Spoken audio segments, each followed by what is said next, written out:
Peri urban region ఎకానమీలో భాగస్వాములను చేస్తున్నాము. దీన్ని షార్ట్ ఫామ్ లో ప్యూర్ అని మనం పిలుచుకోదలుచుకున్నాం.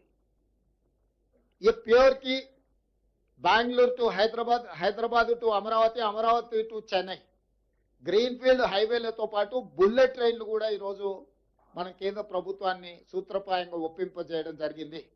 దీంతో దూరము తగ్గుతుంది. డెడికేటెడ్ గ్రీన్ఫీల్డ్ హైవే, ఎక్స్ప్రెస్ హైవేలు వేయడం ద్వారా, బుల్లెట్ ట్రైన్ ద్వారా రవాణా సులభతరం చేస్తున్నాం.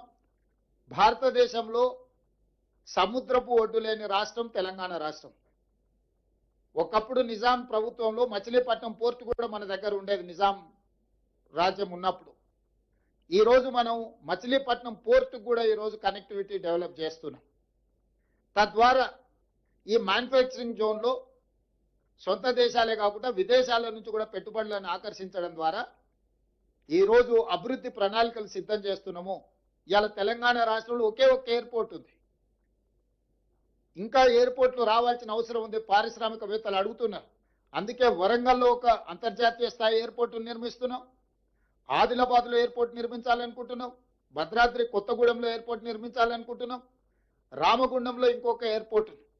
అంటే రాబోయే రోజుల్లో తెలంగాణ రాష్ట్రానికి అదనంగా 4 కొత్తగా ఎయిర్పోర్టులు మనం తెస్తున్నాము. ఏ రాష్ట్రమైన అభివృద్ధి చెందాలి అంటే ఆ రాష్ట్రానికి సులభతరమైన రవాణా వెసులుబాటు ఉండాలి. దానికోసం ఇతర రాష్ట్రాల నుంచి గ్రీన్ఫీల్డ్ ఎక్స్ప్రెస్ హైవేలు నిర్మిస్తున్నాం. ఇతర రాష్ట్రాల నుంచి బుల్లెట్ ట్రైన్లను నిర్మిస్తున్నాం.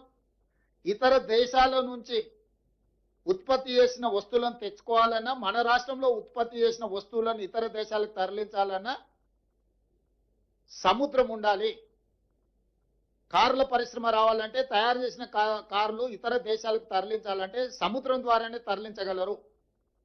మనకు ఆ సముద్రము లేకపోవడం వల్ల ఈరోజు మనము హైదరాబాద్ నుంచి మచిలీపట్నానికి dedicated greenfield express highway Andhra Pradesh ముఖ్యమంత్రి గారితో మాట్లాడడం జరిగింది. దేశ ప్రధానమంత్రి గారితో మాట్లాడడం జరిగింది. ప్రాథమికంగా మేము అందరం కూడా ఒక ఆలోచనకు, ఒక అంగీకారానికి వచ్చినాం.